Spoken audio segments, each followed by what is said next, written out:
राज्य में आगामी विधानसभा चुनाव देरी से होने की संभावना जताई जा रही है। इस पर कांग्रेस प्रदेशाध्यक्ष नाना पटोले ने कहा कि चुनाव में कितने दिन की देरी होगी, 27 नवंबर से पहले राज्य में चुनाव कराना ही होगा। उन्होंने भाजपा पर निशाना साधते हुए कहा कि कांग्रेस के सामने एक ही चुनौती है कि राज्य का स्वाभिमान बचाए रखना है। इसके साथ ही उन्होंने नागपुर में सीमेंट रोड के निर्माण से होने वाली समस्या को लेकर भी भाजपा पर जमकर हमला बोला।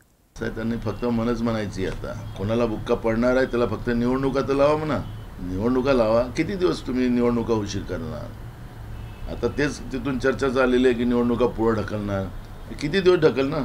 तुम्हाला तर 27 नोव्हेंबरच्या पहिले निवडणुका घ्यावच लागणार आहेत। त्यामुळे तुम्हाला पुढे जास्त पळताच येणार नाही। तुमचं मर्यादा आहे, तुम्हाला 15 दिवस उशीर कराल। एक बकरीबद्दल चांगलं म्हटलं जाते, ते ईदचा बकऱ्याचं, तर ते मला काही ती म्हणायची नाही आहे। पण जनतेने निर्णय करून घेतलेला आहे महाराष्ट्राच्या की महाराष्ट्राच्या या महाभ्रष्टाचारी महायुतीच्या सरकारला सत्तेतून बाहेर काढणं हाच महाराष्ट्राच्या लोकांनी घेतलेला निर्णय आहे। बघा, काँग्रेसच्या समोर एकच प्रश्न महाराष्ट्राचा आहे। महाराष्ट्र बीजेपी आणि महायुतीच्या सरकारने गुजरातला गहाण ठेवलेला आहे। काही हिस्सा महाराष्ट्राचा विकायला पण सुरुवात झालेली आहे। काँग्रेसच्या समोर महाराष्ट्र वाचवणं एकमेव ध्येय आहे। महाराष्ट्रातला शेतकरी असेल, महाराष्ट्रातला तरुण असेल, गरीब असेल, सगळ्या जाती धर्माच्या लोकांना न्याय देण्याची भूमिका काँग्रेस पक्षाची आहे।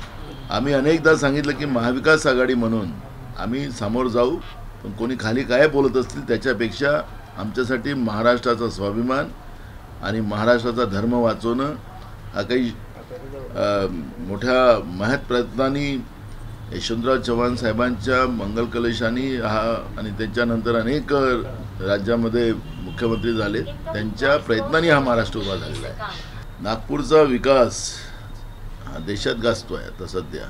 मी स्वतः पहिल्यांदा जेव्हा 2019ला लोकसभेच्या निवडणुकीला नागपूरमध्ये उभा झालो होतो, तर या सिमेंटच्या रस्त्यांचे काय परिणाम होतील याची जाणीव त्यावेळेस मी नागपूरकरांना करून दिलेली होती।